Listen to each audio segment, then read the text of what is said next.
Within a campground in Columbus, a boy runs through the woods. He is terrified. It won't stop, no matter what he does. His name is Ulysses, and he is an inhuman. Luckily for him, he is not alone.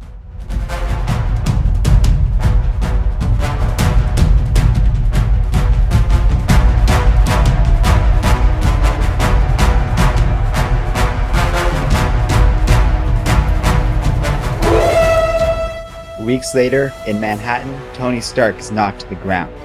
Miles Morales asks if this is crazy, even by Avengers standards. Falcon reassures the young man it's not just him. This is crazy. But Nova explains that's the best part about being an Avenger. You're never alone with the crazy.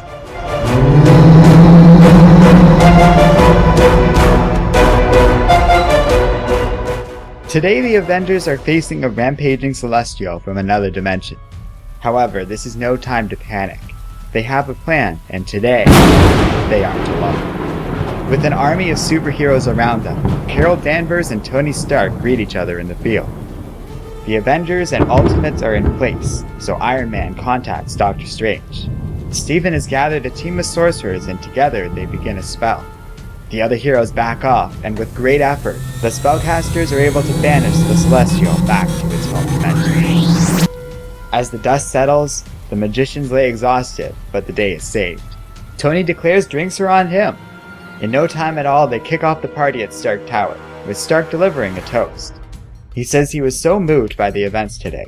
It's rare that heroes get an unqualified win like this, and it's all thanks to the Inhumans, who were able to coordinate this preemptive response with the exact date and time that the Celestial would appear.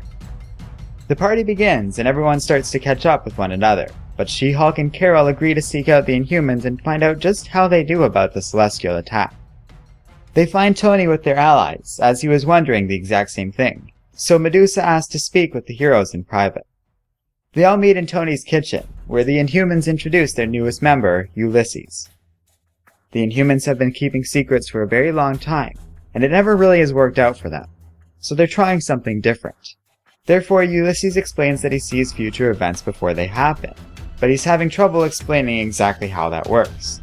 Tony decides to get the young Jean Grey to come in the hopes that she can show everybody Ulysses' visions.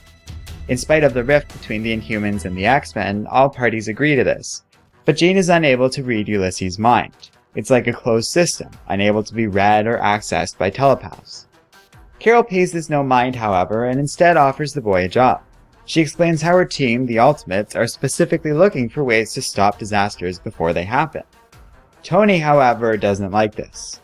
Ulysses is a person they've never met, whose mind is close to them and claims to see the future. But he points out they have no idea what probability ratio Ulysses' powers work on. The Celestial's attack was predicted but then stopped, meaning that what Ulysses saw wasn't the future, just a potential one. Carol muses on this with everyone else for a moment, before deciding that at the end of the day, all that matters is that lives were saved. That's good enough for her.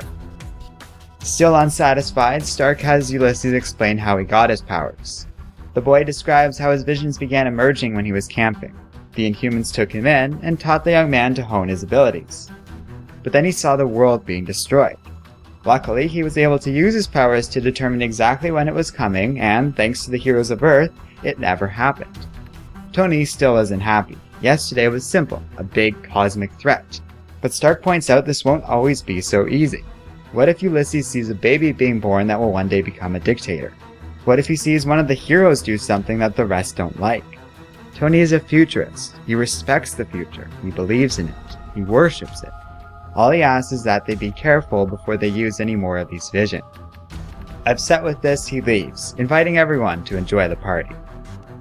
Later, Tony is working in his lab when his employee Mary Jane Watson comes by. She's quiet, and Stark can tell something is wrong. It's Rhodey. He's gone. Tony arrives at the Triskelion, headquarters of the Ultimates, in a rage.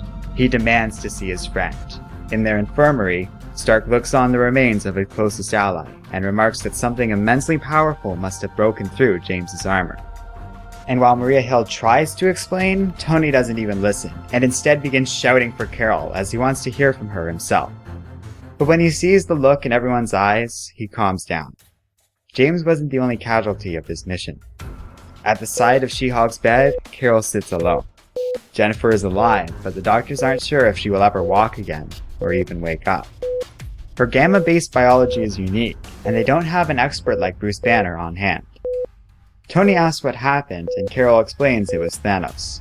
Alarmed, Stark assumes the Mad Titan attacked Earth, but the others explain they ambushed him. Ulysses got a vision, and so they acted, not realizing the true extent of the threat. Stark quietly declares that Carol just killed his best friend. She might as well have done it with her own hands. They try to explain to him that James was a soldier, and that he was on site at the time and volunteered for this mission, but Stark doesn't want to hear it. He warned them all about this sort of thing. Carol stands her ground though. Knowing what she did at the time, she'd do it all again. She says that she loves Tony and is truly sorry, and also points out they were able to capture Thanos before it could do anyone else harm. Tony leaves in a rage, vowing he will make sure none of them ever get to play God again. Carol moves to follow him, but is stopped by Jennifer, who is waking up. She-Hulk asks her friend to fight for this. It's their future, not his. They need to fight for this. Crying, Carol watches as the doctors scramble around Jennifer, struggling to revive the woman. Outside, Tony Stark flies away.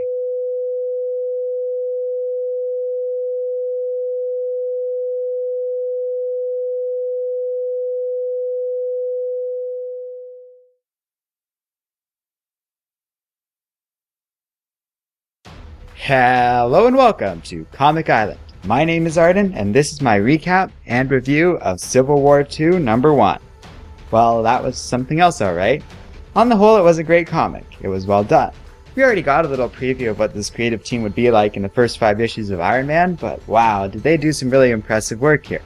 As a writer, Bendis does well at setting up a story with some great scenes, starting out this issue pretty strong and ending it even stronger. There's also plenty of little details and cameos that add a lot for Marvel fans. And as the artist, Marquez really accommodates Bendis masterfully at every step of the way. Everything about his art is perfect, from conveying the moments of action quite nicely, to giving facial expressions a real sense of life to them. Already, this is shaping up to be an excellent event, and so far, I'm liking this premise more than even the original Civil War. Yes, we're losing the political angle here in favor of a more high-concept sci-fi one. It's basically Marvel's Minority Report. And while I wasn't sure how this premise was going to work when it was first announced, seeing it here as it's being unfolded has really sold me on the idea. Because this isn't really a war over philosophy or the idea of destiny. That stuff was enough to annoy Tony within the story, but it's not his reasoning for going to war. No, what did it was what happened to Rhodey and Jennifer. That was not only surprising, but pretty emotional. Yes, it obviously isn't going to be a permanent death because this is a comic book about superheroes, but at this point making that observation is like observing that the sky is blue. You're not clever for noticing it, and honestly it doesn't mean much. Because these deaths matter in the context of this story. That's what's important. The look on Carol's face as the heartbeat monitor goes off is really pretty heartbreaking, and that's what I like about this comic so much. This divide is going to be about a personal issue over a political or philosophical one, and I think that's really going to mean something down the road. What actually works best about Civil War II is something the original Civil War failed on most consistently. I get where both sides are coming from here. Carol is right at part, and she's a very relatable character. Her motives are super understandable. She cares first and foremost about saving lives, and I get that. But Tony has merit to his argument too. They don't know a lot about this kid or how his powers work. I myself wonder if they're in danger of creating self-fulfilling prophecies if they rely on him too much. What if the disaster they try and stop is caused by their own attempts to avert it? Think about it like this. What if Ulysses saw James getting killed by Thanos, and so he goes, "Oh no, everyone, we've got to go stop Thanos." So then everyone goes to stop Thanos, and sure enough, the Titan kills Rhodey during the very battle they started. While if they had done nothing, maybe he'd be fine. Stark is right to at the very least be cautious about these things, and hey, pretty much anyone who loses their best friend like that would be understandably upset. In my view, this comic does pretty much everything right, and totally exceeded my already fairly optimistic expectations. We'll see how things go from here. Remember, the original Civil War started out really strong too, and kind of started to unravel in the back half. Still, I think this is shaping up to be a pretty awesome event overall.